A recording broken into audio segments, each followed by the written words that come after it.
Detective Carl Hendricks received the call at 3:47 p.m.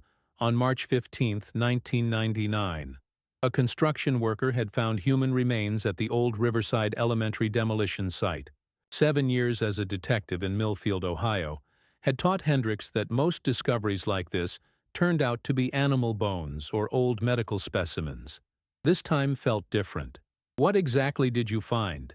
Hendricks asked construction foreman Miguel Santos as they walked toward the excavation area.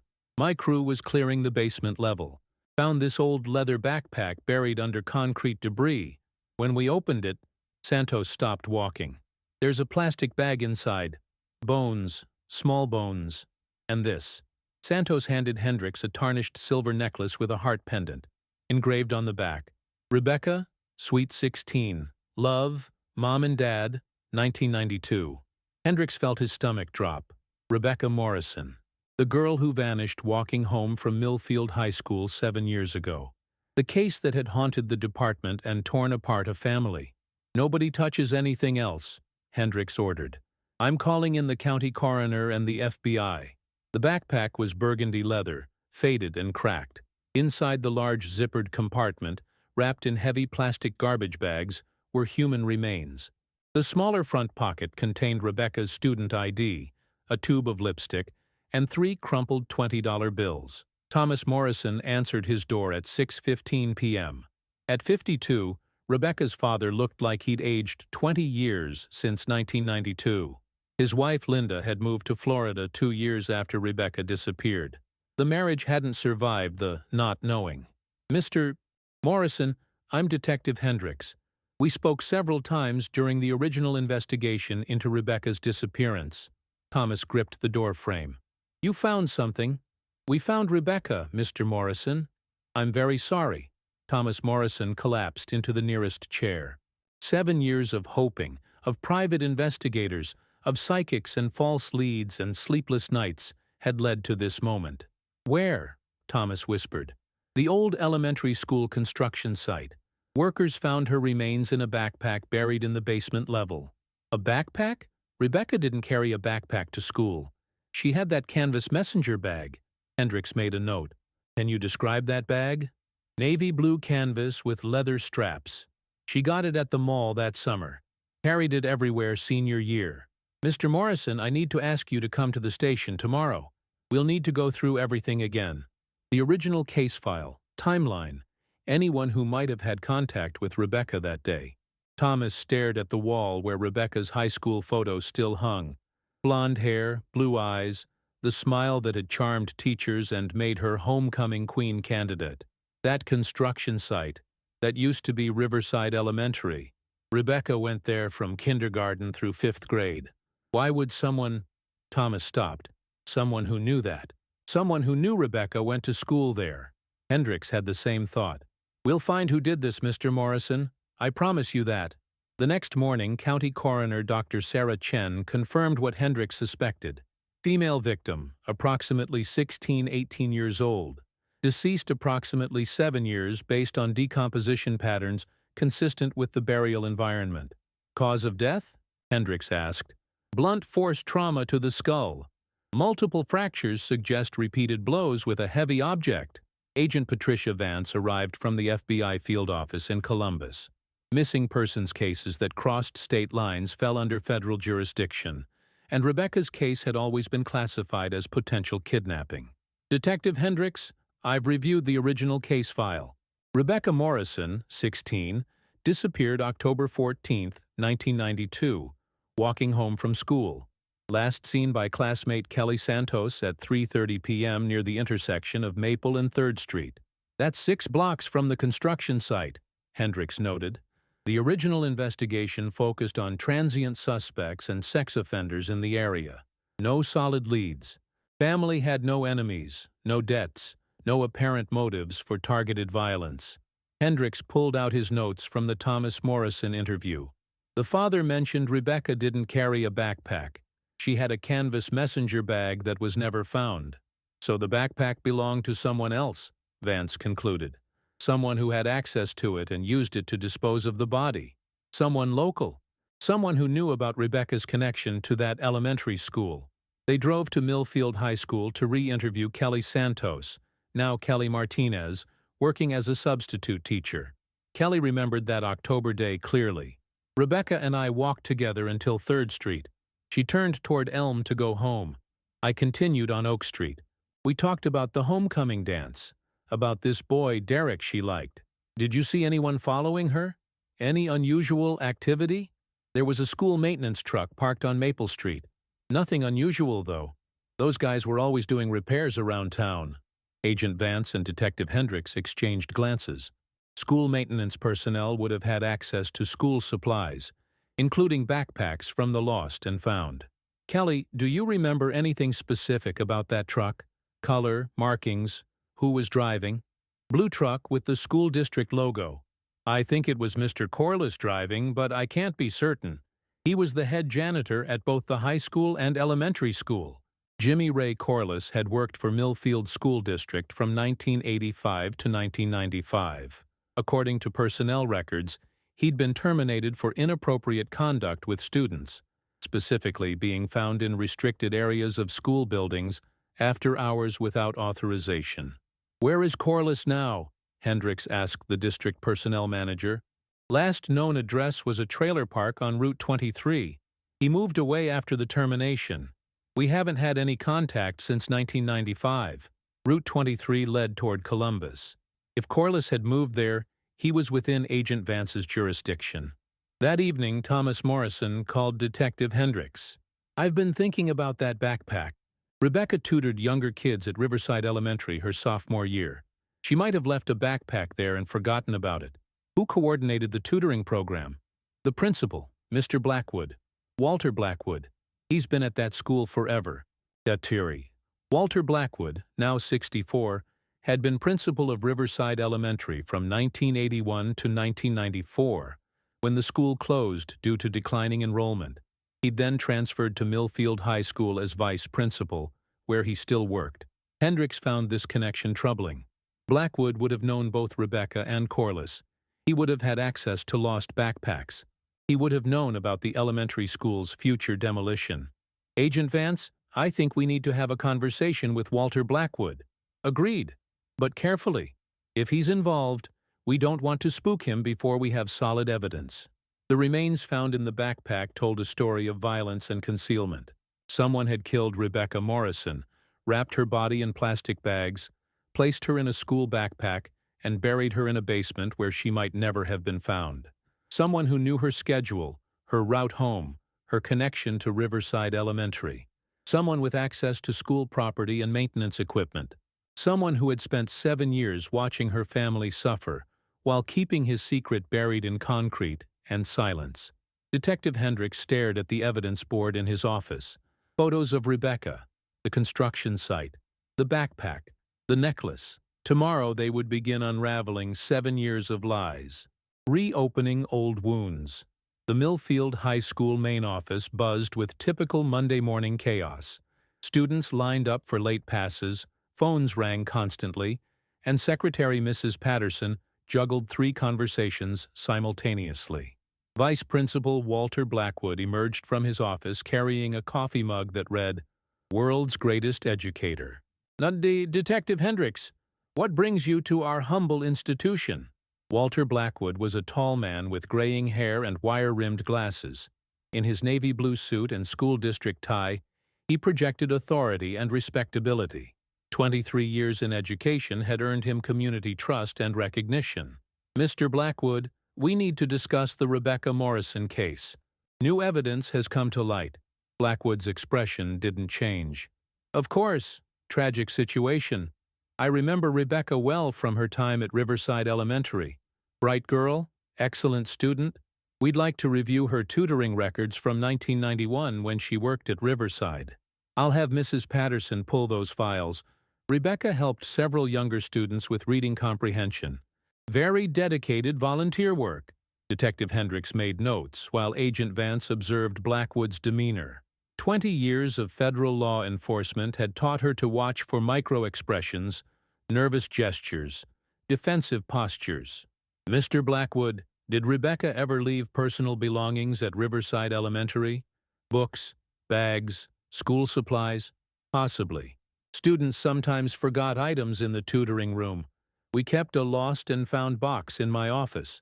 What happened to those items when the school closed in 1994? Blackwood paused, reaching for his coffee. Most were donated to charity. Some older items may have been discarded. Agent Vance leaned forward. Did you work with maintenance staff to clear the building?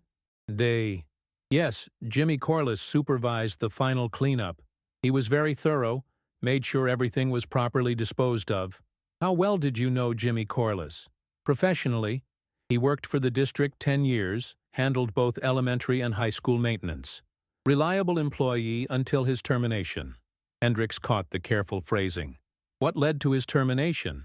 Violation of district policies regarding appropriate boundaries with students and authorized access to school facilities. Mrs. Patterson returned with a manila folder. Rebecca Morrison's tutoring records from 1991. The file contained sign-in sheets, parent permission forms, and progress reports. Rebecca had tutored 8 different students between September and December 1991. The tutoring room was located in the basement of Riverside Elementary, directly below where her remains were discovered. Mr. Blackwood, this tutoring room, was it near the building's main storage area? Adjacent to it. The basement housed our maintenance supplies, archived records, and seasonal decorations. Jimmy had his workshop down there. Agent Vance studied the building blueprints Mrs. Patterson had provided. The tutoring room and maintenance workshop shared a wall. Someone familiar with the basement layout could have easily concealed evidence in that area. Did students have access to the basement outside of tutoring hours? No. The basement was locked after school hours. Only staff had keys. Who had keys? Myself, Jimmy Corliss, and the night custodian, Mrs. Rodriguez. Hendricks made detailed notes about key access and building security. The timeline was becoming clearer. Rebecca disappeared October 14, 1992. The building closed permanently in June 1994. Someone with key access had nearly 2 years to bury evidence before the building was abandoned. That afternoon, they located Maria Rodriguez, the former night custodian. Now 71 and living in a retirement community, Maria remembered the last months at Riverside Elementary clearly. Mr. Blackwood, he worked late many nights that fall semester, always in his office until after I arrived at 6 p.m. Very dedicated administrator. What about Jimmy Corliss? Jimmy, he was strange man, always asking personal questions about my family, my schedule. Made me uncomfortable. I reported concerns to Mr. Blackwood. How did Mr. Blackwood respond? He said Jimmy was harmless, just socially awkward. But Jimmy started staying later too, working in basement after I finished upstairs. Mr. Blackwood said they were doing inventory together. Agent Vance and Detective Hendricks exchanged meaningful glances. Blackwood and Corliss working together in the basement during the exact time frame when evidence would have been buried. Maria, did you ever see anything unusual in the basement? New concrete, disturbed areas, construction work? In November 1992, yes. They poured new concrete in storage room corner. Mr. Blackwood said they were fixing foundation problem. Kept that area roped off for weeks. November 1992, 1 month after Rebecca Morrison disappeared. The timeline aligned perfectly with their theory about evidence concealment. They drove to Jimmy Corliss's last known address on Route 23. The Shady Oaks trailer park consisted of 50 aging mobile homes arranged in neat rows. Manager Betty Chen checked her records. Jimmy lived in Space 23 from 1995 to 1997. Quiet tenant. Paid rent on time, kept to himself. Moved out suddenly in August 1997. Did he leave a forwarding address? No forwarding address. Said he was moving out of state. Left the trailer clean, no damage deposit issues. Space 23 now housed a young family. The current residents had never heard of Jimmy Corliss and couldn't provide any information about his whereabouts. Agent Vance ran a comprehensive background check on Jimmy Ray Corliss, born 1951 in Portsmouth, Ohio. Arrested twice in the 1970s for public intoxication. Divorced in 1982. No children. No credit activity since 1997. No current address. No employment records. No vehicle registration. He's completely off the grid, Vance told Hendricks. either dead or deliberately hiding. D. Or someone made sure he disappeared. That evening, Detective Hendricks visited Thomas Morrison again. Rebecca's father had spent the day looking through old photo albums, trying to remember details about his daughter's routine. "Detective, I found something you need to see." Thomas handed Hendricks a photograph from Rebecca's 16th birthday party. In the background, barely visible, stood a man in a school district uniform. "That's Jimmy Corliss. He came to deliver some tables for the party." The school district sometimes rented equipment for community events. Hendricks studied the photo. Corliss was staring directly at Rebecca as she opened presents, his expression intense and focused. "Mr. Morrison, did Rebecca ever mention Jimmy Corliss? Any inappropriate contact or uncomfortable situations?" "She said the janitor at her old elementary school gave her the creeps. Always found excuses to be in the tutoring room when she was there. She asked if she could tutor at the high school instead, but Mr. Blackwood said the elementary kids needed her more." "Did you discuss this with Mr. Blackwood?" "Linda called him. He assured us that all tutoring was properly supervised and there was nothing to worry about." But Walter Blackwood had lied. The tutoring records showed no supervision schedule, no adult oversight, and no security protocols for students working alone in the basement. Detective Hendricks was beginning to understand that two men had collaborated in Rebecca Morrison's murder. One had killed her, the other had helped cover it up. The question was which man had committed which crime, and why Jimmy Corliss had disappeared in 1997, exactly 5 years after Rebecca's murder. Someone was keeping deadly secrets, and those secrets were about to be exposed. Unraveling deceptions. Agent Patricia Vance arrived at the FBI field office early Tuesday morning.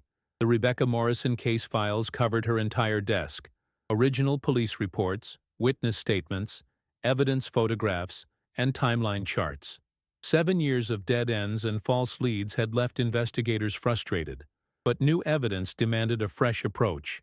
The first priority was locating Jimmy Ray Corliss. Vance contacted field offices in 6 surrounding states, requesting database searches for any trace of the missing maintenance worker. Social security records, employment verification, rental applications, utility connections, everything that might reveal his current location. Meanwhile, Detective Hendricks drove to Millfield High School to observe Walter Blackwood during his normal routine. Understanding the vice principal's behavior patterns would help identify any changes when they increased investigative pressure. Blackwood arrived at 7:15 a.m., 30 minutes before school started. He unlocked his office, reviewed the daily announcements, and walked through the hallways greeting early arriving students. To everyone observing, he appeared to be exactly what he claimed: a dedicated educator with nothing to hide. "Good morning, Detective. Any developments in the Morrison investigation?" "We're pursuing several leads." "Mr. Blackwood, I'd like to schedule a formal interview later this week. We need more detailed information about the tutoring program and building security at Riverside Elementary." "Of course. I'm happy to assist however possible. Rebecca was such a promising young woman. Her death is a terrible tragedy." Hendricks noted that Blackwood referred to Rebecca's death rather than her disappearance. Most people still spoke of missing persons cases in terms of disappearance until definitive proof of death was established. "Mr. Blackwood, when did you first learn that Rebecca was dead rather than missing?" Blackwood paused. "I assumed from your questions yesterday that the remains you discovered were definitively identified as Rebecca." "That's correct. But you used past tense yesterday as well, before we confirmed the identification." "Detective, after 7 years, I think most people assumed the worst. Hope fades over time." The answer was plausible but felt rehearsed. Hendricks made a note to review everything Blackwood had said during their previous conversations. At the FBI office, Agent Vance received responses from her database searches. Jimmy Ray Corliss had no current address, no employment records since 1997, and no credit activity. However, a field office in Arizona reported a possible match. James R. Collins, working construction in Phoenix since 1998. "Detective Hendricks, I may have found our missing janitor." The name change is slight. Jimmy Ray Corliss to James R. Collins. Same birth date, similar physical description, no employment gaps that would suggest incarceration. How quickly can we confirm the identification? Phoenix Field Office can have agents at his workplace this afternoon. If it's him, we'll have answers within hours. They decided to wait for confirmation before confronting Walter Blackwood. If Corliss was alive and talking, his testimony could either implicate or exonerate the vice principal. Thomas Morrison called Detective Hendricks at 2 p.m. with disturbing news. "Detective, Linda called from Florida. She's been receiving anonymous letters for the past 3 weeks. Someone claiming to have information about Rebecca." "What kind of information?" "The letters say Rebecca trusted the wrong person. Someone she thought was helping her was actually planning to hurt her. Linda didn't tell me initially because she gets a lot of crank letters and false tips." "Can your wife overnight those letters to our evidence lab?" "She's driving here tonight. She wants to be involved in the investigation now that we found Rebecca." Linda Morrison arrived in Millfield at 11 p.m., carrying a shoebox full of correspondence related to her daughter's disappearance. Most were sympathy cards and letters of support from community members, but 3 recent letters stood out. The anonymous letters were written on plain white paper in block letters. The postmarks showed they were mailed from Columbus, Ohio, on consecutive Fridays. The messages were brief but specific. Rebecca trusted her teacher but should have feared the janitor. The man who helped bury her secret wants forgiveness before God calls him home. Check the maintenance records for October 1992. Someone ordered too many supplies. Agent Vance sent the letters to the FBI Forensics Lab for fingerprint analysis and handwriting comparison. The reference to maintenance records was particularly intriguing. It suggested someone with insider knowledge of school district purchasing procedures. Wednesday morning brought confirmation from Phoenix. James R. Collins was indeed Jimmy Ray Corliss, now 58 years old and working for a commercial construction company. Arizona agents reported that he seemed nervous when questioned, but agreed to voluntary cooperation. "He's flying to Columbus tomorrow with our agents," Agent Vance told Hendricks. "He specifically asked to speak with investigators about the Rebecca Morrison case. He's ready to talk. After 7 years of hiding, something's motivated him to come forward. Fear or guilt? Maybe both." They spent Wednesday afternoon reviewing maintenance records from Millfield School District. The anonymous letter writer was correct. October 1992 showed unusual supply orders that didn't match normal usage patterns. Walter Blackwood had authorized the purchase of 50 bags of concrete mix, 10 sheets of plastic sheeting, and industrial-grade lime for foundation repair projects at Riverside Elementary, the same materials someone would need to conceal human remains. Detective Hendricks felt the case building toward a resolution. Physical evidence, witness testimony, documentary proof of material purchases, all pointing toward a conspiracy between Walter Blackwood and Jimmy Corliss.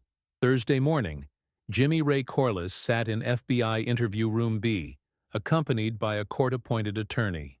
7 years in Arizona had aged him considerably. His hair was completely gray, his face deeply lined, and his hands shook nervously as he spoke. "I never touched that girl. Never hurt Rebecca Morrison or any other student. But I know who did, and I helped cover it up." Agent Vance activated the recording equipment. "Mr. Corliss, you're here voluntarily to provide testimony regarding the death of Rebecca Morrison. You understand that anything you say may be used as evidence in criminal proceedings." "I understand. I've been carrying this secret for 7 years. Time to tell the truth. Tell us what happened on October 14th, 1992. Corliss took a deep breath. "I was working late at Riverside Elementary, cleaning classrooms. About 4 p.m. I heard shouting from the basement. Went down to investigate." "What did you find?" "Mr. Blackwood was in his office with Rebecca Morrison. She was yelling at him, calling him names. Sounded like she was threatening him with something." "Could you hear specific words?" "She said she was going to tell everyone what he did. Said she had proof and wasn't scared of him anymore." "What happened next?" "Mr. Blackwood came out of his office carrying a baseball bat. He was breathing heavy, sweating. Told me Rebecca had fallen and hit her head, that she was dead." "Did you see Rebecca's body?" "Yes. She was on the floor behind his desk. Lot of blood. Head trauma." Agent Vance and Detective Hendricks exchanged glances. Corliss's account matched the coroner's findings about cause of death. "What did Mr. Blackwood ask you to do?" "He said it was an accident, that nobody would believe his story. Asked me to help dispose of the body. Said he'd make sure I was well compensated for my loyalty. How much did he pay you? $50,000 over 2 years. Cash payments every month until I left Ohio. The money explained how Corliss had funded his relocation and new identity. It also established premeditation. Blackwood had planned the cover-up carefully enough to arrange substantial payments. Where did you dispose of Rebecca's body? Mr. Blackwood had me wrap her in plastic bags and put her in an old backpack from the lost and found. We buried her in the basement storage room, then poured concrete over the grave. Why did you leave Ohio in 1997? Mr. Blackwood said the statute of limitations was running out on his liability, but I'd still be charged as an accessory if anyone ever found the body. He gave me final payment and told me to disappear. Jimmy Ray Corliss had just confessed to helping conceal Rebecca Morrison's murder and provided detailed testimony implicating Walter Blackwood as her killer. The 7-year mystery was finally approaching resolution, but questions remained. What had Rebecca threatened to reveal about Blackwood? What proof did she claim to have? And why had someone started sending anonymous letters just weeks before the construction discovery that would expose the crime? Detective Hendricks suspected that Walter Blackwood had more secrets to reveal, and not all of them would die with Rebecca Morrison. The principal's secret. Walter Blackwood reviewed his calendar Thursday morning as students filled the hallways of Millfield High School. Parent conferences, budget meetings, disciplinary hearings. The routine responsibilities of educational administration that had defined his career for 2 decades. His secretary knocked on the door. Mr. Blackwood, Detective Hendricks called. He wants to schedule that formal interview you discussed. Of course, Mrs. Patterson. Tell him I'm available this afternoon after classes end. Blackwood maintained his calm professional demeanor, but internally he was calculating risk factors and potential exposures. Jimmy Corliss's sudden return to Ohio suggested that his former accomplice was ready to break their 7-year silence. At 3:30 p.m., Detective Hendricks and Agent Vance arrived at Millfield High School. The student parking lot was emptying as buses departed and teenagers drove away in their parents' cars. The school felt different after hours, quieter, more institutional, less welcoming. Mr. Blackwood, we appreciate you taking time for this interview. We have some specific questions about your relationship with Jimmy Corliss and the circumstances surrounding Rebecca Morrison's death. Her death? Detective, I thought Rebecca's remains were just discovered. How have you determined cause of death so quickly? Agent Vance opened her notepad. The coroner's examination revealed blunt force trauma consistent with repeated blows from a heavy object. Mr. Blackwood, where were you on October 14, 1992, between 3 p.m. and 6 p.m.? October 14, 1992. That's 7 years ago. I can't possibly remember specific details from one particular afternoon. It was the day Rebecca Morrison disappeared. Surely you'd remember the day one of your former students vanished. Blackwood adjusted his glasses. I was probably here at school. Wednesdays were typically late days for me. Administrative work, parent meetings, facility inspections. Were you alone that afternoon? I'd have to check my appointment calendar from 1992 to be certain. Detective Hendricks leaned forward. Mr. Blackwood, Jimmy Corliss has provided detailed testimony about events that occurred at Riverside Elementary on October 14, 1992. He claims you killed Rebecca Morrison during an argument in your basement office. Blackwood's hands tightened on his coffee mug. That's absolutely ridiculous. Jimmy Corliss was terminated from this district for inappropriate conduct. His accusations are completely unfounded. He describes the layout of your office, the location of Rebecca's body, and the process of concealing her remains. His testimony includes details that only someone present during the crime would know. Would. Detective, Jimmy Corliss had access to that basement for 10 years. He could describe every inch of the building from memory. Agent Vance pulled out evidence photographs from the construction site discovery. Mr. Blackwood, these are photos of the backpack containing Rebecca's remains. Do you recognize this bag? Blackwood studied the images carefully. It looks like a standard school backpack. We had dozens of similar bags in our lost and found collection. Jimmy Corliss states that you selected this particular backpack because it was large enough to contain Rebecca's body, and had been abandoned at the school long enough that nobody would miss it. Agent Vance, if Mr. Corliss is making these allegations, why should I believe anything he says? The man disappeared for 7 years and suddenly returns with a convenient story that absolves him of all responsibility. Detective Hendricks produced the maintenance supply orders from October 1992. Can you explain these unusual purchase orders you authorized?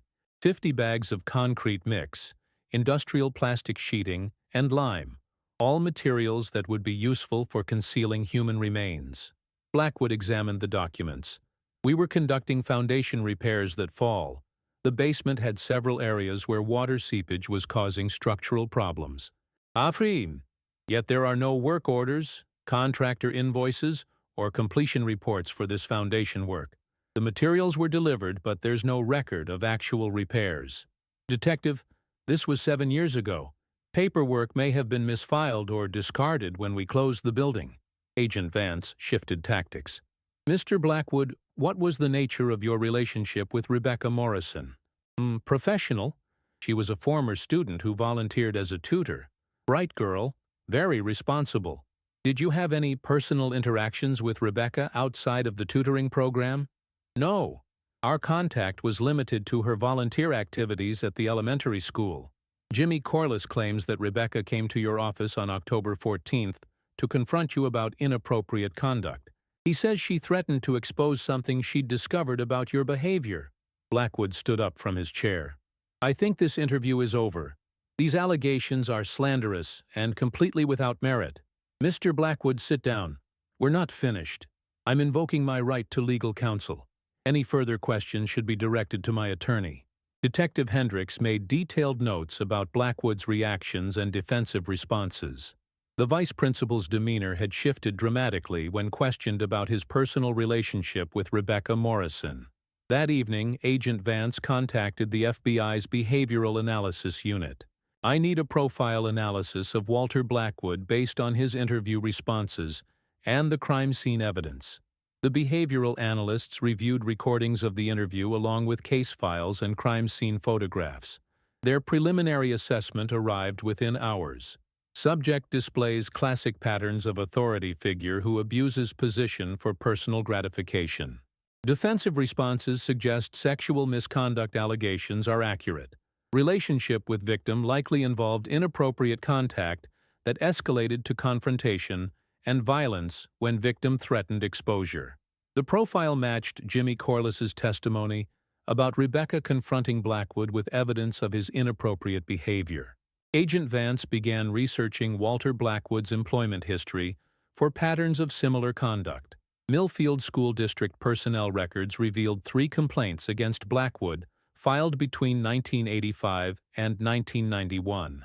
All involved allegations of inappropriate contact with female students. All had been resolved internally without formal disciplinary action. The complaints painted a pattern of escalating behavior. 1985. Parent complaint about Blackwood requiring female student to remain after school alone for academic counseling. 1987.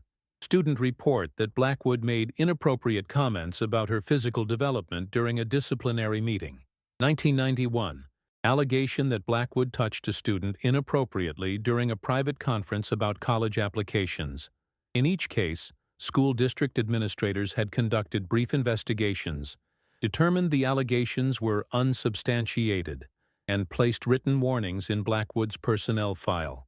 Detective Hendricks interviewed the 3 families who had filed complaints. 2 had moved away from Millfield years earlier, but the 3rd family still lived in town. Margaret and David Santos were Kelly Martinez's parents. Their daughter Kelly had been Rebecca's best friend, and the last person to see her alive. Detective, we filed that complaint because Kelly came home crying after a meeting with Mr. Blackwood about her college applications. She said he touched her inappropriately and made suggestions about how she could improve her grades through special arrangements. What action did the school district take? Superintendent said they investigated and found no evidence of wrongdoing. They moved Kelly to a different guidance counselor, but Mr. Blackwood kept his position. Did Kelly ever discuss this incident with Rebecca Morrison? Margaret Santos paused. Kelly and Rebecca talked about everything, If Kelly told anyone about Mr. Blackwood's behavior, it would have been Rebecca. The pieces were fitting together. Rebecca Morrison had learned about Walter Blackwood's pattern of inappropriate conduct from her best friend Kelly Santos.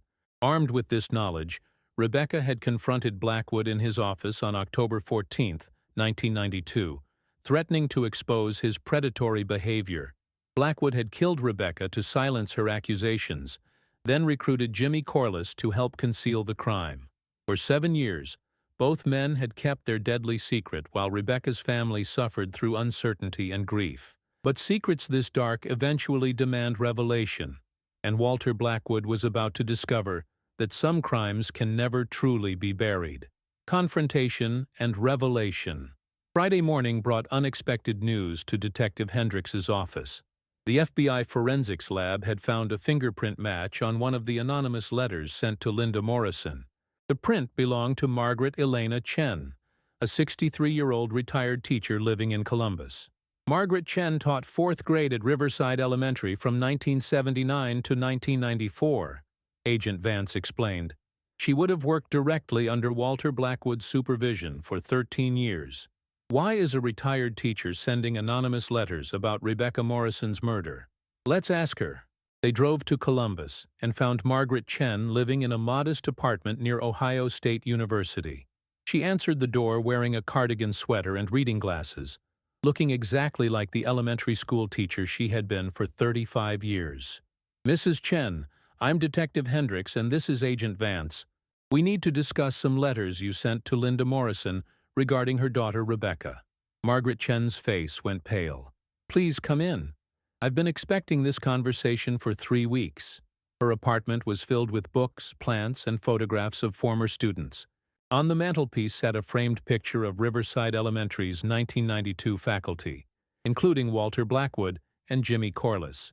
"Mrs. Chen, why did you decide to contact Rebecca's mother after all these years?" "Because I'm dying. Lung cancer. 6 months to live, maybe less. I can't take this secret to my grave." Agent Vance activated her recording device with Margaret's permission. "What secret are you referring to?" "Walter Blackwood killed Rebecca Morrison. I saw him do it." Detective Hendrix felt his pulse quicken. "You witnessed the murder?" "Not directly, but I saw enough to know what happened." Margaret Chen walked to her kitchen and returned with a cup of tea. "October 14, 1992, was my late day. I stayed until 5 p.m. grading papers in my classroom." "Yudi, what did you observe?" "Around 4 p.m. I heard shouting from the basement. Loud argument between a man and a young woman. The man was Walter. I'd heard him lose his temper with staff members before." "Could you identify the woman's voice?" "I thought it sounded like Rebecca Morrison, but I wasn't certain. She'd been tutoring in the basement that semester." "What happened next?" "The shouting stopped suddenly. Then I heard dragging noises like furniture being moved. About 4:30, Walter came upstairs looking disheveled and sweaty. He saw me in the hallway and seemed shocked." "Did he say anything to you?" "He told me there had been an accident, that a student had fallen and been injured. He said Jimmy Corliss was handling the situation, and I should go home immediately." "Did you see Rebecca Morrison leave the building?" "No.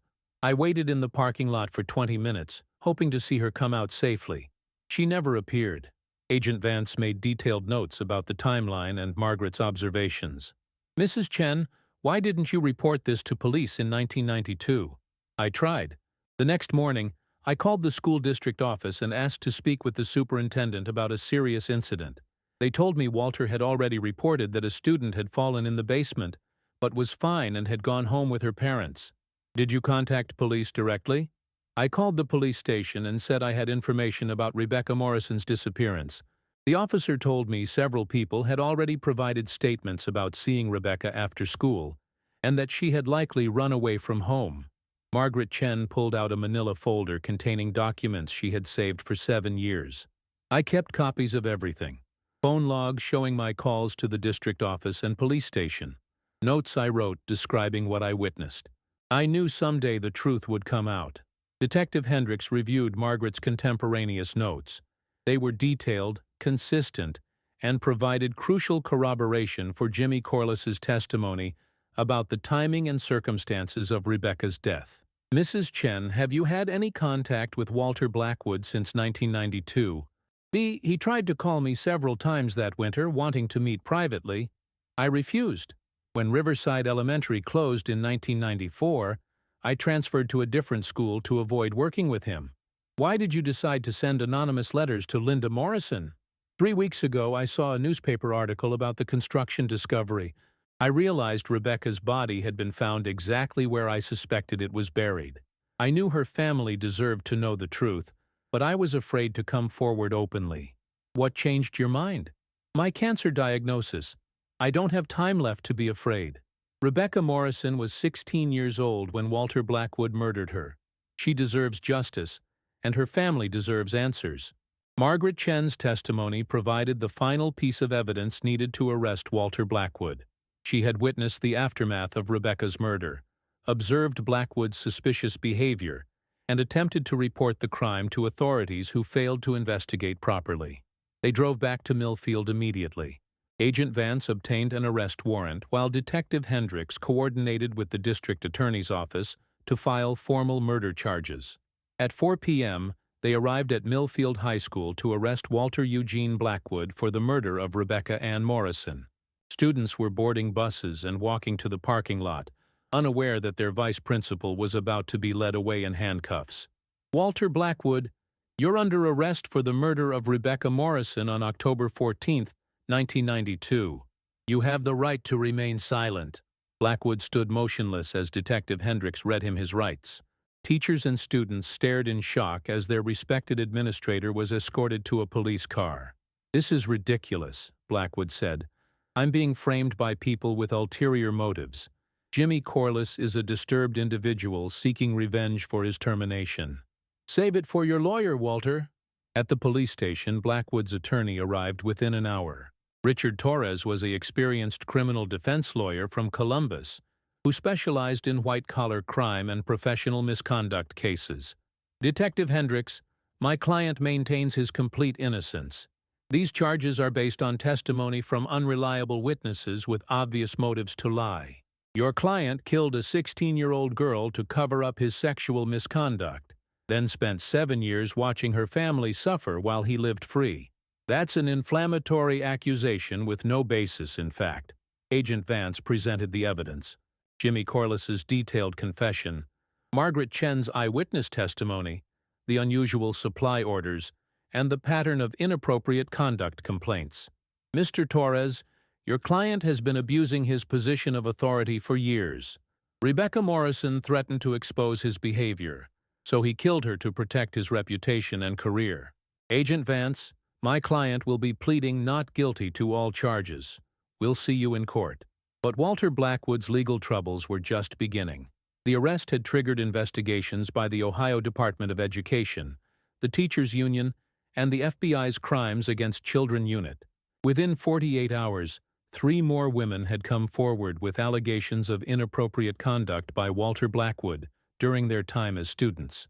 The pattern of predatory behavior stretched back 15 years and involved at least 8 victims. Rebecca Morrison had been the bravest of them all, the one who refused to be silenced, who confronted her abuser with evidence of his crimes. Her courage had cost her life, but 7 years later, it was finally bringing justice. The truth unveiled. Thomas Morrison sat in the victim's family conference room at the district attorney's office, holding hands with his ex-wife, Linda. 7 years of separation and grief had brought them together again, united by the need for justice for their daughter.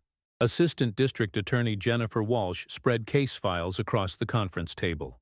Mr. and Mrs. Morrison, I want you to understand exactly what evidence we have against Walter Blackwood and what to expect during the trial. Linda Morrison had aged significantly since moving to Florida. At 49, she looked fragile and exhausted, but her voice was strong. We need to know everything. Rebecca deserves the whole truth to be told. We have 3 key witnesses. Jimmy Corliss, who helped conceal Rebecca's murder and has provided detailed testimony about the crime. Margaret Chen, who witnessed the aftermath and attempted to report it in 1992.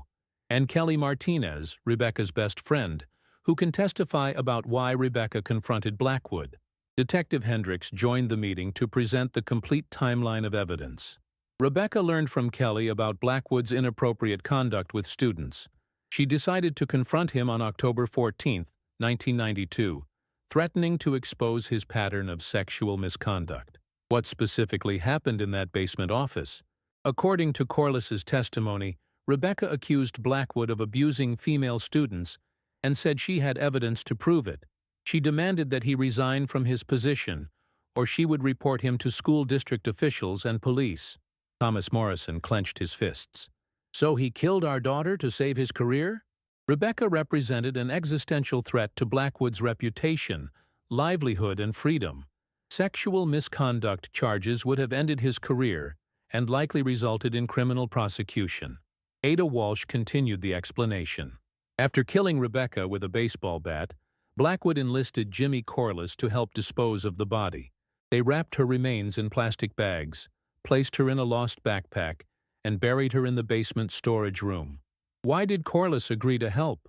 Blackwood paid him $50,000 over 2 years and threatened to blame him for the murder if he ever talked. Corliss was terrified and greedy. Linda Morrison wiped tears from her eyes. Our daughter was trying to protect other girls from this monster, and it got her killed. Linda, Rebecca showed tremendous courage confronting Blackwood. Her actions potentially saved other students from becoming victims. Agent Vance arrived with updates from the FBI investigation. We've identified 8 additional victims of Blackwood's inappropriate conduct spanning 15 years. 3 are willing to testify about his pattern of predatory behavior. The additional victims ranged in age from 14 to 17 when the incidents occurred. All described similar patterns.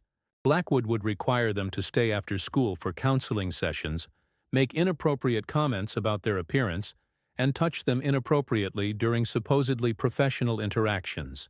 Detective Hendricks, have any of these victims come forward before? 5 filed complaints with school district officials between 1985 and 1991. All were dismissed as unsubstantiated or resolved with minimal disciplinary action. The systematic failure of school administrators to investigate complaints against Blackwood had enabled his predatory behavior to continue for years. Rebecca Morrison might still be alive if proper action had been taken when earlier victims reported his misconduct. That afternoon, Detective Hendricks interviewed Kelly Martinez about her friendship with Rebecca and the events leading up to the murder. Kelly, I need you to tell me exactly what you shared with Rebecca about your meeting with Mr. Blackwood. Rebecca was furious when I told her what he did. She said other girls had mentioned similar experiences but were afraid to report it officially. Did Rebecca mention having evidence against Blackwood? She'd been keeping a journal about inappropriate behavior she observed at school. Rebecca documented everything: dates, times, witnesses, specific incidents. What happened to this journal? She kept it in her locker at school. After she disappeared, her parents cleaned out the locker, but they said they never found any journal. They too. Detective Hendricks realized that Walter Blackwood must have removed Rebecca's journal from her locker after killing her. The evidence she had compiled against him was probably destroyed on October 14, 1992. Kelly, did Rebecca tell you she planned to confront Blackwood directly? She said she was going to give him one chance to resign voluntarily before she reported him. Rebecca thought he might confess if confronted with evidence of his behavior. Did she seem afraid of him? No. Rebecca was angry but not scared. She thought she was doing the right thing, protecting younger students from what happened to me. Rebecca Morrison's moral courage had led directly to her death. At 16, she had stood up to an adult authority figure who was abusing his position, demanding accountability for his actions. The next day brought a significant development. Walter Blackwood's attorney requested a meeting with prosecutors to discuss a potential plea agreement. Ada Walsh, Detective Hendricks, and Agent Vance met with Richard Torres and Walter Blackwood at the county jail. Blackwood looked haggard after 3 days in custody. His professional appearance had been replaced by an orange jumpsuit and the exhausted demeanor of someone whose secrets had finally been exposed. Mr. Torres, what is your client proposing? Mr. Blackwood is willing to plead guilty to voluntary manslaughter in exchange for a 20-year sentence with possibility of parole after 15 years. Absolutely not. Your client committed premeditated murder and spent 7 years covering it up. He's looking at life without parole. Walter Blackwood spoke for the first time. I never meant to kill Rebecca. She was threatening to destroy my life over unsubstantiated allegations. The situation escalated beyond my control. Mr. Blackwood, you struck a 16-year-old girl repeatedly with a baseball bat. That's not loss of control. That's intentional murder. Detective, you don't understand the pressure I was under. One accusation from that girl would have ended my career, destroyed my marriage, ruined my reputation. Agent Vance leaned forward.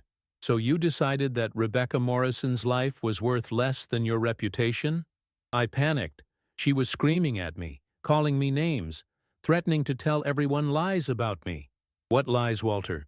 8 other victims have now come forward describing identical behavior. Were they all lying too?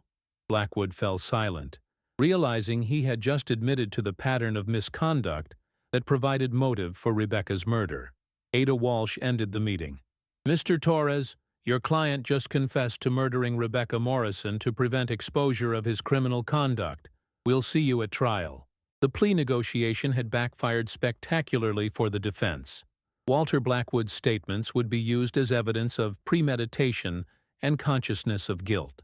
That evening, Thomas and Linda Morrison visited Rebecca's grave at Millfield Cemetery. For 7 years, they had mourned their daughter without knowing how or why she died. Now they understood that Rebecca had been killed because she tried to protect other young women from a predator. Thomas, our daughter was a hero. She stood up to someone who was hurting other girls. Linda, Rebecca got justice today. That monster is never going to hurt another child. Walter Blackwood would face trial for first-degree murder, with additional charges for conspiracy and abuse of corpse. Jimmy Corliss had agreed to testify in exchange for reduced charges and a 10-year sentence. After 7 years of silence, the truth about Rebecca Morrison's murder was finally being told. Justice had been delayed, but it would not be denied. Trial and justice. The Hamilton County Courthouse buzzed with media attention as jury selection began for People v. Walter Eugene Blackwood. The case had attracted national coverage due to the 7-year delay between the crime and prosecution, plus the institutional failures that had enabled Blackwood's predatory behavior. Assistant District Attorney Jennifer Walsh had prepared meticulously for trial. Her prosecution team included Detective Carl Hendricks, FBI agent Patricia Vance, and victim advocates representing the Morrison family, and 8 additional survivors of Blackwood's misconduct. Defense attorney Richard Torres faced an uphill battle. His client had confessed during plea negotiations, 3 witnesses could place him at the crime scene, and physical evidence corroborated the prosecution's timeline. Torres's only strategy was to argue that Rebecca's death was manslaughter rather than premeditated murder. Thomas and Linda Morrison sat in the front row of the courtroom gallery, accompanied by relatives and supporters from their community. Across the aisle, Margaret Chen attended every day of proceedings despite her declining health from cancer treatment. Ladies and gentlemen of the jury, Ada Walsh began her opening statement. This case is about a 16-year-old girl named Rebecca Morrison, who showed incredible courage standing up to an adult authority figure who was abusing his position of trust. She displayed a large photograph of Rebecca taken at her 16th birthday party. Rebecca Morrison discovered that Walter Blackwood was sexually harassing and assaulting female students at her former elementary school. Rather than remain silent, she confronted him on October 14, 1992, demanding that he stop his predatory behavior. Walter Blackwood's response was not to seek help, not to confess his crimes, not to resign his position.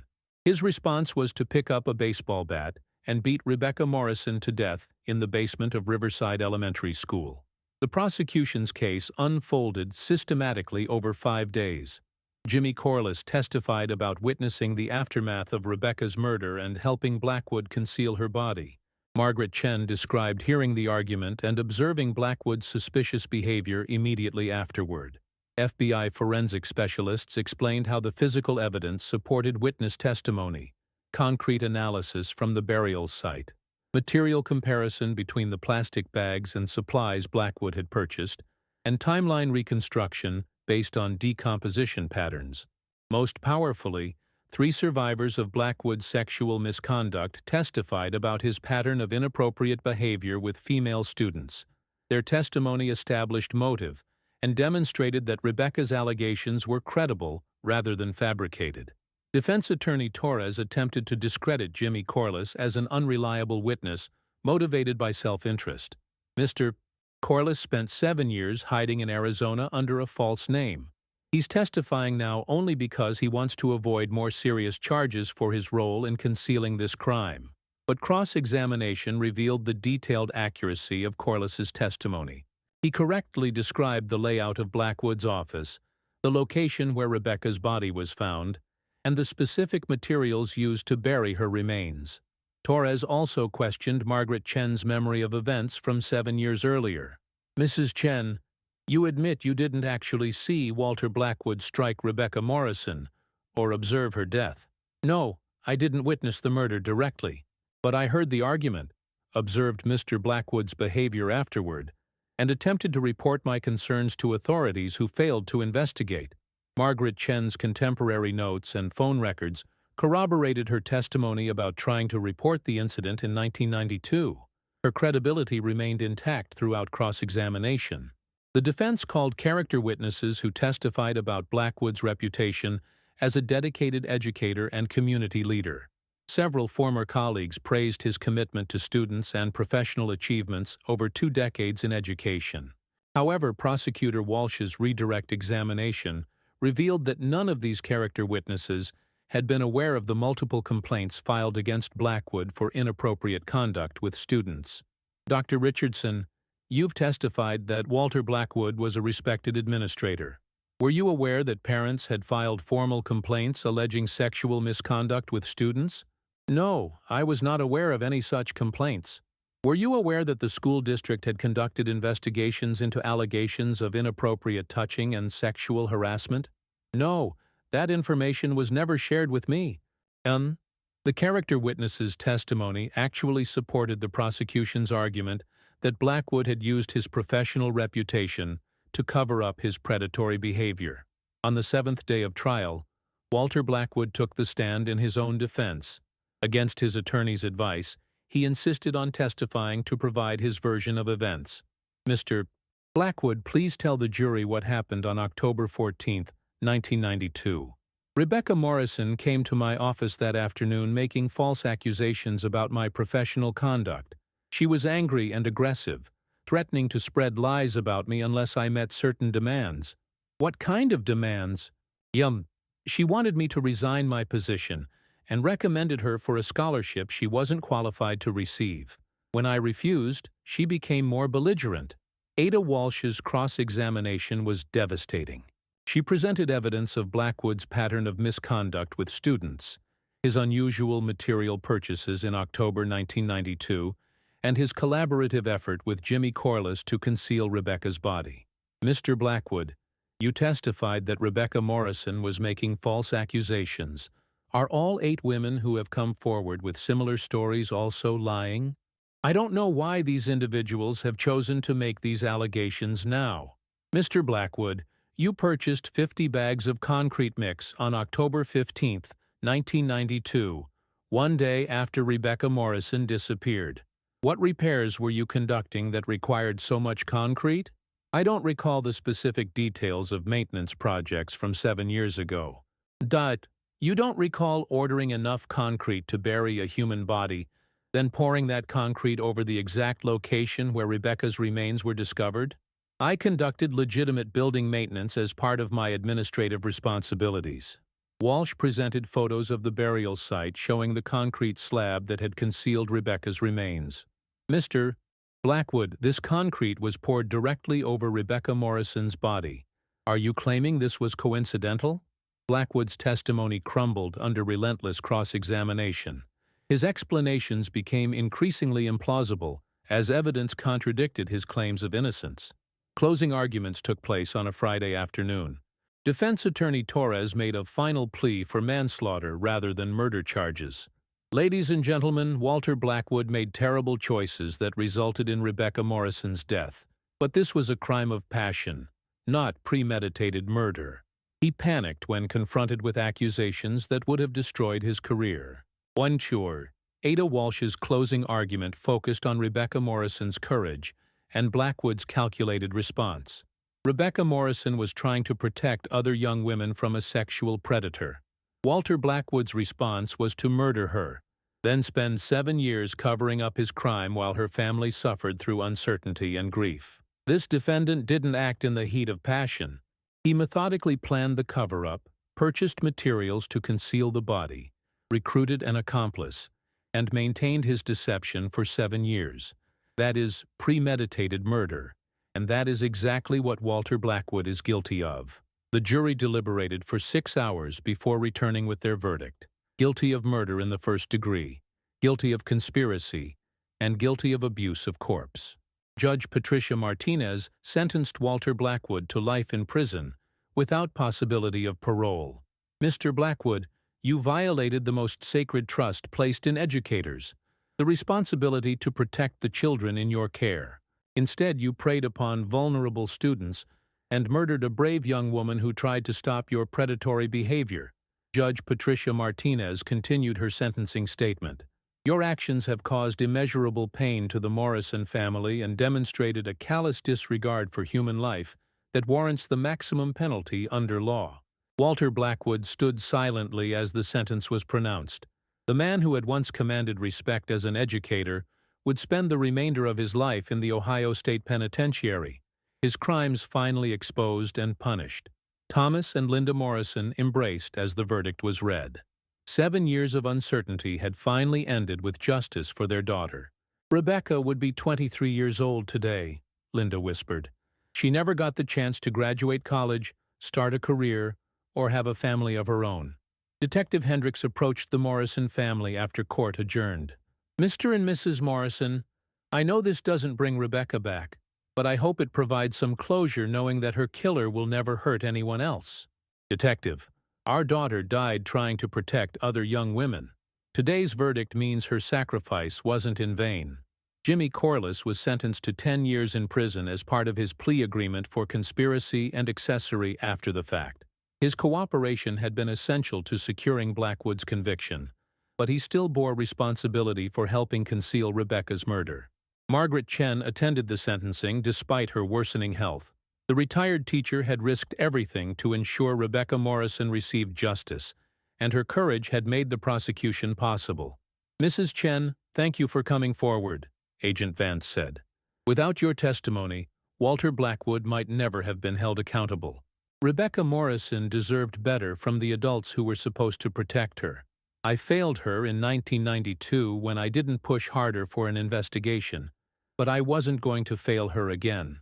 2 weeks after the trial concluded, Margaret Chen passed away peacefully at home surrounded by family.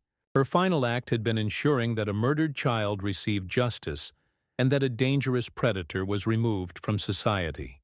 Aftermath and reflection. 6 months after Walter Blackwood's conviction, the Millfield School District faced a comprehensive investigation by the Ohio Department of Education regarding their handling of sexual misconduct complaints. The investigation revealed systematic failures in reporting, documenting, and investigating allegations against school employees. Superintendent Dr. Michael Patterson, who had served during the 1990s when complaints against Blackwood were dismissed, resigned under pressure. The school board implemented new policies requiring immediate reporting of misconduct allegations to law enforcement and independent investigation of all complaints. These policy changes come too late for Rebecca Morrison and the other victims, said parents' rights advocate Sarah Williams, but they might prevent future tragedies if properly implemented and enforced. The Rebecca Morrison Foundation was established by Thomas and Linda Morrison to support families of missing children and advocate for improved safety policies in schools. The foundation provided resources for private investigators, legal assistance, and counseling services that many families couldn't afford on their own. "We can't bring Rebecca back," Thomas Morrison said at the foundation's launch event, "but we can honor her memory by helping other families and working to prevent similar tragedies." Detective Carl Hendricks received a commendation from the Ohio Attorney General for his persistent investigation that solved a 7-year-old murder case. The recognition came with mixed feelings. Satisfaction at achieving justice tempered by regret that the crime hadn't been solved sooner. Every day that Walter Blackwood remained free was another day of injustice for Rebecca Morrison and her family, Hendricks reflected. The system failed this young woman multiple times before her murder, and it took 7 years to correct those failures. Agent Patricia Vance was promoted to head the FBI's Crimes Against Children Unit for the Ohio region. Her work on the Morrison case demonstrated the importance of federal involvement in complex cases involving institutional failures and interstate conspiracies. Rebecca Morrison's case shows how predators use positions of authority and institutional protection to continue their crimes, Vance explained. Our job is to ensure that no child's safety depends on the competence or integrity of local officials who might be motivated to cover up rather than investigate. Howie Kelly Martinez, Rebecca's best friend who had first reported Blackwood's inappropriate conduct, became a victims' rights attorney specializing in cases involving institutional abuse. Her personal experience with both victimization and the failure of adults to respond appropriately motivated her career choice. Rebecca died because she tried to protect other girls from what I experienced, Martinez said. I became a lawyer to make sure that survivors have advocates who understand what they've been through and will fight for accountability. The Riverside Elementary School site was converted into Rebecca Morrison Memorial Park, featuring a playground, walking trails, and a bronze statue honoring children who had shown courage in the face of injustice. The memorial inscription read, Rebecca Morrison, 1976-1992. She stood up for others. Linda Morrison moved back to Ohio to be closer to her daughter's memorial and to work with the foundation bearing Rebecca's name. She and Thomas didn't remarry, but they found common purpose in advocacy work that gave meaning to their daughter's death. Rebecca was always the one who stood up to bullies and protected kids who couldn't protect themselves, Linda remembered. Even at 16, she had the moral courage to confront an adult authority figure who was abusing his power. The case generated significant media coverage and academic study. Criminal justice researchers used it as an example of how institutional failures can enable predatory behavior and obstruct justice for victims. Dr. Jennifer Walsh, who had prosecuted Blackwood, left the district attorney's office to teach at Ohio State University Law School, where she developed a course on prosecuting institutional abuse cases. The Morrison case demonstrates that justice delayed is not necessarily justice denied, Dr. Walsh told her students. Physical evidence, witness testimony, and documentary records can preserve the truth, even when initial investigations fail. 3 of Blackwood's other victims filed civil lawsuits against the Millfield School District seeking damages for the sexual abuse they had suffered and the institutional failures that had enabled it. The cases were settled out of court for undisclosed amounts, but the proceedings revealed additional details about the district's negligent supervision of Blackwood. Jimmy Corliss served 6 years of his 10-year sentence before being granted parole for good behavior and cooperation with authorities. He returned to Arizona under a new identity, living quietly and avoiding any contact with media or law enforcement beyond required parole reporting. In a brief statement through his attorney, Corliss expressed remorse for his role in concealing Rebecca's murder. I was a coward who chose money over doing the right thing. I can never undo the pain I caused the Morrison family, but I'm grateful that the truth finally came out. Walter Blackwood died in prison in 2003, 4 years after his conviction, from complications related to diabetes. He never expressed remorse for Rebecca's murder and maintained his innocence until his death. His passing was noted in local media but generated little public sympathy. The former vice principal's death prompted some reflection on the institutional and personal factors that had enabled his crimes. Educational leadership experts used his case to develop training programs focused on identifying and preventing sexual misconduct in school settings. Walter Blackwood wasn't an aberration, explained Dr. Maria Rodriguez, an expert on institutional abuse. He was a predictable product of systems that prioritize reputation over safety and enable authority figures to abuse vulnerable populations without accountability. The Morrison case influenced legislation in Ohio, requiring background checks for all school employees and mandatory reporting training for administrators. The Rebecca's Law package established criminal penalties for school officials who failed to properly investigate or report allegations of student abuse. Thomas Morrison remarried in 2004 to Janet Williams, a counselor who specialized in helping families cope with violent crime. Their marriage brought together two people who understood the long-term impact of losing a child to violence. "Rebecca will always be part of our family," Janet said. "Thomas and I built our relationship on shared commitment to helping other families who have experienced similar tragedies." On the 10th anniversary of Rebecca's murder in 2002, the Morrison family held a memorial service at the park built on the site where her body had been discovered. Hundreds of community members attended, including many of Rebecca's former classmates, who were now adults with children of their own. "Rebecca Morrison was my daughter for only 16 years, but she will be my daughter forever," Thomas said during his memorial address.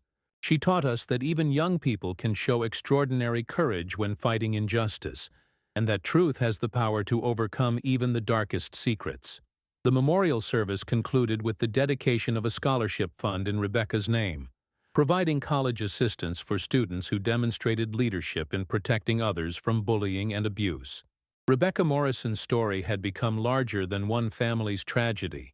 It represented the courage required to confront authority when that authority is being abused, the institutional changes necessary to protect vulnerable populations, and the persistent pursuit of justice even when hope seems lost. Her death at 16 had been senseless and preventable, but the legacy of her courage continued to protect children and inspire reforms that made schools safer for future generations. Legacy and lessons. Dr. Sarah Williams stood before a packed auditorium at the Ohio Department of Education's annual conference, delivering a presentation titled "The Rebecca Morrison Case: Institutional Failures and Child Safety in Educational Settings." 5 years had passed since Walter Blackwood's conviction, but the lessons from Rebecca's murder remained relevant for educators, administrators, and policymakers. The Morrison case represents a perfect storm of institutional failures, Dr. Williams explained to her audience of school superintendents and principals. Multiple opportunities to identify and stop predatory behavior were missed because systems prioritized institutional reputation over child safety. The presentation detailed how complaints against Blackwood had been mishandled for 7 years before Rebecca's murder. Each allegation had been treated as an isolated incident rather than part of a pattern. Investigations had been superficial, and disciplinary actions had been minimal. When Kelly Santos's parents filed their complaint in 1991, proper investigation would have revealed similar allegations from other victims.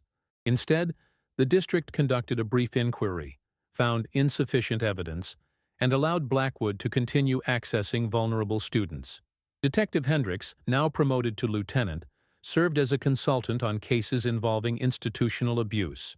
His experience with the Morrison investigation had taught him that predators often hide behind professional reputations and exploit systems designed to protect institutions rather than individuals. The most dangerous predators are often the ones who appear most trustworthy, Lieutenant Hendricks told a training session for school resource officers. Walter Blackwood was Educator of the Year, served on community boards, and was respected by parents. His professional success provided perfect camouflage for his criminal behavior. The training emphasized recognizing warning signs that administrators often missed: unexplained private meetings with students, inappropriate comments about students' appearances, requiring students to stay alone after hours, and creating opportunities for unsupervised contact. Agent Patricia Vance had used her experience on the Morrison case to develop FBI protocols for investigating crimes involving institutional cover-ups. Her unit now provided specialized training for local law enforcement agencies, dealing with cases where schools, churches, or youth organizations might be concealing criminal conduct. Institutional abuse cases require different investigative approaches, Agent Vance explained to a conference of police chiefs. Predators in positions of authority have multiple advantages: victim reluctance to report, institutional pressure to minimize allegations, and access to resources for concealing evidence. The Morrison case had highlighted the importance of federal involvement when local institutions might be compromised. FBI resources and expertise were essential for overcoming institutional resistance and ensuring thorough investigations. 5 years after Rebecca's murder was solved, researchers had documented significant improvements in how Ohio schools handled misconduct allegations. Mandatory reporting requirements, independent investigations, and criminal penalties for administrative negligence had created more robust child protection systems. However, advocates noted that policy changes were only effective when properly implemented and enforced. Some districts still struggled with cultural resistance to reporting allegations against respected employees. Policy is just paper, unless it's supported by training, enforcement, and accountability, said victims' rights advocate Jennifer Martinez. Rebecca Morrison died because adults failed to take seriously the complaints of teenage girls. We have to ensure that never happens again. The Rebecca Morrison Foundation had grown into a significant force for child safety advocacy. The foundation provided legal assistance for families pursuing justice in institutional abuse cases, funded training programs for educators and law enforcement, and supported research into predator behavior and prevention strategies. Thomas Morrison served as the foundation's executive director while continuing his work as an engineering consultant. The foundation's offices were located near Rebecca Morrison Memorial Park, where visitors could see both the memorial statue and the ongoing work to protect other children. Rebecca's death was a tragedy that could have been prevented, Thomas said during a foundation board meeting, but our work ensures that her legacy includes protecting children who might otherwise become victims. Linda Morrison had become a nationally recognized speaker on institutional abuse and family advocacy. Her presentations combined personal experience with practical guidance for parents navigating complex systems when their children reported abuse. Parents need to understand that institutions often prioritize their own interests over child safety, Linda told an audience of parent advocates. When a child reports abuse by someone in authority, parents must be prepared to fight systemic resistance to accountability. Linda's advocacy had influenced federal legislation requiring schools that receive federal funding to implement standardized reporting procedures for abuse allegations. The Rebecca Morrison Child Safety Act established minimum standards for investigations and created penalties for institutions that failed to protect students. Kelly Martinez had built a successful legal practice representing survivors of institutional abuse. Her firm had recovered millions of dollars in settlements while forcing policy changes at schools, churches, and youth organizations across Ohio. Every case we win creates precedent that makes it harder for institutions to cover up abuse, Martinez explained. Legal accountability is essential because some organizations only change their behavior when forced to pay damages. Martinez's firm provided free legal consultations for families who couldn't afford representation, ensuring that justice wasn't limited to those with financial resources. The case had also influenced criminal justice education. The Morrison investigation was now taught at police academies and law schools as an example of effective cold case investigation and institutional accountability. Professor Jennifer Walsh used the case in her courses on prosecuting complex criminal conspiracies. Her students analyzed how physical evidence, witness testimony, and documentary records had been assembled to build a successful prosecution 7 years after the crime. The Morrison case demonstrates that time can actually work in favor of justice, Professor Walsh taught. Witnesses' consciences develop, conspirators' relationships deteriorate, and new evidence emerges. Prosecutors must be prepared to pursue justice regardless of how much time has passed. The case had generated significant academic research into institutional abuse patterns. Studies showed that organizations with strong hierarchies and high public trust were particularly vulnerable to exploitation by predators who used their positions to access victims and avoid accountability. Dr. Maria Rodriguez had published extensively on the Morrison case as an example of how institutional culture can enable predatory behavior. Her research influenced training programs for school boards and administrators across the United States. The Morrison case shows us that good people can become complicit in terrible crimes when institutional pressure favors cover-up over accountability.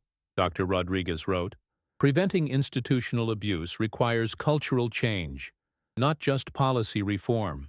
Jimmy Corliss had been released from prison in 2005 and returned to Arizona, where he worked construction under his legal name. He maintained a low profile and avoided any contact with media or law enforcement beyond required reporting. In 2007, Corliss provided a written statement through his attorney expressing continuing remorse for his role in concealing Rebecca's murder. "Not a day passes that I don't think about the pain I caused by choosing money over doing the right thing. I pray that families like the Morrisons never have to experience such injustice again." The Morrison case had demonstrated that even cases involving institutional cover-ups could be solved through persistent investigation, witness cooperation, and prosecutorial determination. The 7-year delay between crime and conviction hadn't prevented justice. It had made justice more meaningful. Rebecca Morrison Memorial Park had become a gathering place for families affected by institutional abuse. Annual memorial services brought together survivors, advocates, and families seeking justice for their own loved ones. The park's memorial wall included the names of other children who had been failed by institutions designed to protect them. Each name represented a life lost to preventable violence and a system's failure to prioritize child safety over institutional interests. Rebecca Morrison died because she had the courage to confront an adult who was abusing his authority, read the inscription on the memorial wall. Her legacy lives on in every child who is protected by the reforms her courage inspired. The Morrison case had proven that truth has the power to overcome even the most carefully constructed lies, that justice delayed is not necessarily justice denied, and that one person's courage can create lasting change that protects countless others. Rebecca Morrison's 16 years of life had ended in tragedy, but her legacy continued to grow through the lives she had saved and the systems she had helped change. Eternal justice. 10 years after Walter Blackwood's conviction, the Rebecca Morrison Memorial Park hosted its annual remembrance ceremony. The October afternoon was crisp and clear, with golden leaves falling from oak trees that had grown tall since the park's dedication. Thomas Morrison, now 57, stood before the gathered crowd of family members, friends, survivors, and advocates who had made Rebecca's case a catalyst for institutional reform. His hair had grayed, and his face showed the lines of someone who had endured unimaginable loss, but his voice remained strong. "Today marks 18 years since Rebecca was taken from us," Thomas began, "but it also marks 10 years since justice was finally achieved and meaningful reforms were implemented to protect other children." The crowd included many faces that had become familiar over the decade of advocacy work. Linda Morrison sat in the front row with her husband Janet Williams, both now in their 50s and continuing their work with the foundation. Detective Lieutenant Carl Hendricks attended in his dress uniform, representing law enforcement's commitment to cold case investigations. Agent Patricia Vance, now Regional Director for the FBI's Crimes Against Children Division, had traveled from Washington, D.C. to speak at the ceremony. Her career had been shaped by the lessons learned from Rebecca's case, and she continued to use those insights in training programs across the country. "The Morrison case taught us that institutional failures are not inevitable," Agent Vance told the audience. "They result from choices made by adults who prioritize reputation over responsibility." Rebecca Morrison died because those choices were made repeatedly over 7 years. Kelly Martinez sat with her husband and 2 young daughters, both of whom had been taught about Rebecca's courage and legacy. As a successful attorney specializing in institutional abuse cases, Kelly had spent 15 years ensuring that other survivors received justice and accountability. "Rebecca was my best friend, and she died trying to protect other girls from what I had experienced," Kelly said during her remarks. Every case we win, every policy we change, every child we protect honors Rebecca's memory and continues her fight for justice. The memorial service included readings from letters sent by survivors of institutional abuse who had been inspired by Rebecca's story. Students from across Ohio had written essays about moral courage and standing up to authority figures who abused their power. One letter from a college student in California captured the continuing impact of Rebecca's legacy. I was sexually harassed by a teacher in high school, and I almost didn't report it because I was afraid no one would believe me. But I remembered Rebecca Morrison's story, and I found the courage to speak up. That teacher was fired and charged with crimes against 3 other students. Rebecca's courage gave me courage. Margaret Chen's daughter represented her mother's memory at the ceremony. The retired teacher had died shortly after Blackwood's trial, but her courage in coming forward had been essential to securing justice. My mother carried guilt for 7 years about not pushing harder when she witnessed the aftermath of Rebecca's murder, Margaret's daughter said. But in her final months, she found peace knowing that her testimony had brought justice and prevented other crimes. Dr. Sarah Williams presented the annual Rebecca Morrison Award for Child Safety Advocacy to a team of researchers who had developed new screening protocols for identifying potentially dangerous school employees. The award recognized individuals and organizations whose work continued Rebecca's mission of protecting vulnerable children. Rebecca Morrison showed us that age is no barrier to moral courage, Dr. Williams said. At 16, she demonstrated more integrity and bravery than many adults who should have protected her. These award recipients embody that same commitment to child safety. The ceremony included the dedication of new memorial plaques honoring other children who had been failed by institutional cover-ups. Names of victims from across Ohio were engraved in black granite, representing lives lost to preventable violence and systemic failures. Thomas Morrison read each name aloud, acknowledging that Rebecca's story was part of a larger pattern of institutional abuse that demanded continued vigilance and reform. These children died because adults failed to fulfill their most basic responsibility, protecting those who cannot protect themselves, Thomas said. We honor their memory by ensuring that future generations of children grow up in safer institutions. The Rebecca Morrison Foundation announced that it had provided legal assistance to over 200 families pursuing justice for institutional abuse, funded safety training for 15,000 educators, and supported policy reforms in 12 states. The Foundation's scholarship program had helped 150 students attend college, with priority given to young people who had demonstrated leadership in protecting others from bullying and abuse. Rebecca's death was a tragedy that we cannot undo, Thomas explained during his foundation report, but her legacy has protected thousands of children who might otherwise have become victims. Statistical analysis showed significant improvements in how Ohio schools handled misconduct allegations. The percentage of reports that were properly investigated had increased from 31% to 89%, and the time between initial complaint and resolution had decreased from an average of 8 months to 6 weeks. However, advocates noted that progress was uneven across districts, and constant vigilance was required to maintain reforms. Policy changes are only effective when they're consistently implemented and regularly evaluated, said victims' rights advocate Jennifer Martinez. The moment we become complacent, predators find new ways to exploit institutional weaknesses. The memorial service concluded with the lighting of 18 candles, one for each year of Rebecca's life and each year since her death. Family members, friends, and advocates each lit a candle while Thomas Morrison read Rebecca's own words from her high school journal, which had been recovered from her bedroom. I believe that standing up for what's right is more important than being popular or avoiding conflict, Rebecca had written. If I see someone being hurt and I don't try to help, then I'm part of the problem. I want to be part of the solution. Those words had proven prophetic.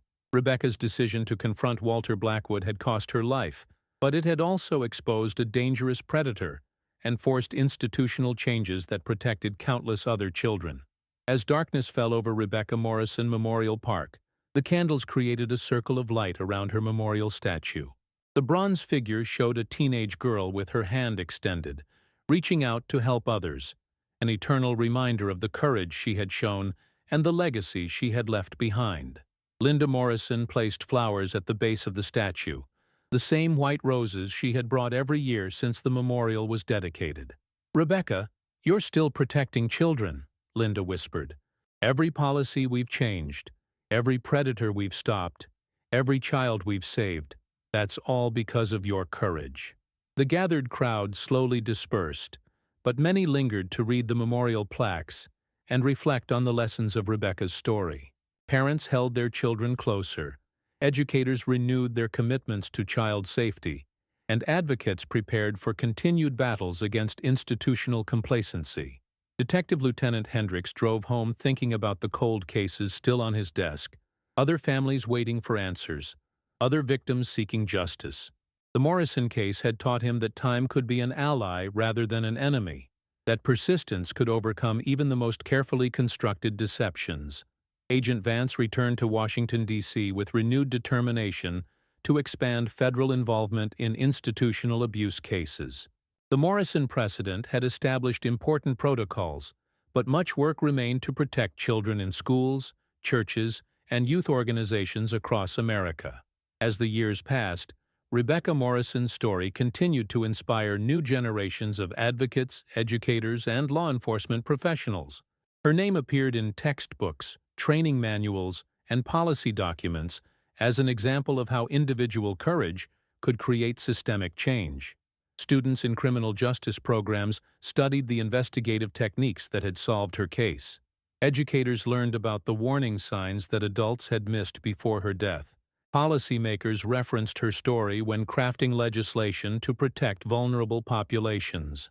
Rebecca Morrison had been murdered at 16, but her influence grew stronger with each passing year. Every child protected by reformed policies, every predator stopped by better screening, every institution held accountable for safety failures represented another victory in the fight she had begun. Walter Blackwood had thought he could silence Rebecca Morrison by killing her. Instead, her death had given her voice more power than it had ever possessed in life. Justice for Rebecca Morrison was not just about punishing her killer. It was about ensuring that no other child would suffer as she had suffered, that no other family would endure what her family had endured, and that institutions would prioritize child safety over their own reputations. In death, Rebecca Morrison had become what she had always aspired to be in life, a protector of the vulnerable, a voice for the voiceless, and a force for justice that could not be silenced or stopped. The inscription on her memorial statue captured the essence of her legacy. Rebecca Morrison, 1976-1992. Her courage lights the way for all who follow. That light continued to burn brightly, illuminating the path toward a safer world for all children.